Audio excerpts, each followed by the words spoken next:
بسم اللہ الرحمن الرحیم۔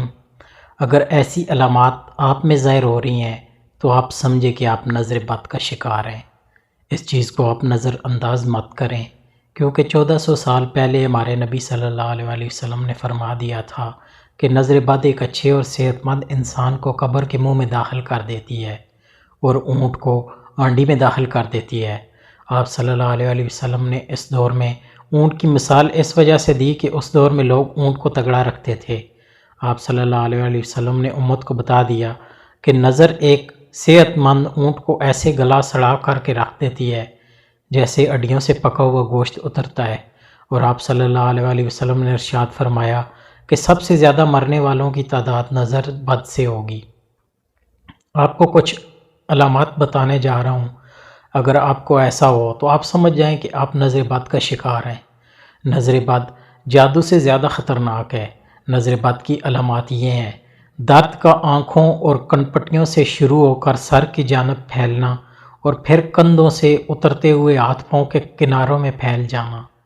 جسم پر عموماً چہرے، کمر اور رانوں میں سرخ نیلے دانوں کا بکثرت نکلنا یا دبے بننا، بکثرت پیشاب یا قضائے حاجت ہونا، بہت زیادہ پسینہ آنا خصوصاً ماتھے اور کمر میں، دل کی دھڑکن کا کم یا زیادہ ہونا، دل ڈوبتا محسوس ہونا اور موت کا خوف، چہرے کا زردی مائل ہو جانا، پڑھائی اور کام سے دل کا اچاٹ ہو جانا، حافظے کا کمزور ہونا اور بے توجہی ہونا، جسم میں خارش اور چونٹیاں رینگتی محسوس کرنا، آنکھوں کا شدت سے پھڑپھڑانا یا جھپکنا، جسم کا بہت زیادہ گرم رہنا، انسان کا اپنے آپ سے لاپرواہ ہو جانا، خصوصاً عورتوں کا اپنی آرائش و زیبائش سے بے نیاز ہو جانا، بچوں کا ماں کا دودھ نہ پینا، بہت زیادہ رونا، پلکوں اور بہوؤں پر بوجھ، جوڑوں میں بوجھ محسوس کرنا، رشتے کی بندش ہو جانا، اولاد نافرمان ہو جانا، کپڑے کا کٹ جانا۔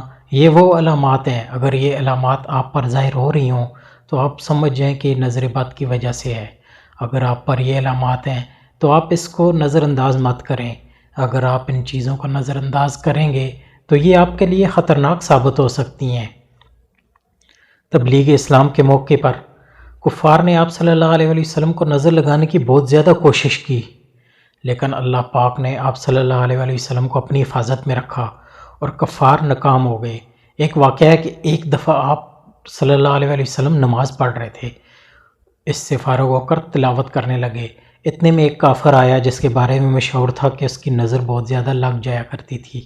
اس نے اپنی پوری طاقت کے ساتھ آپ صلی اللہ علیہ وسلم کو نظر لگانے کی کوشش کی، تو آپ صلی اللہ علیہ وسلم نے لا حول ولا قوت الا باللہ پڑھا، جس سے وہ کافر ناکام ہو کر واپس چلا گیا۔ نظر لگنا حق ہے۔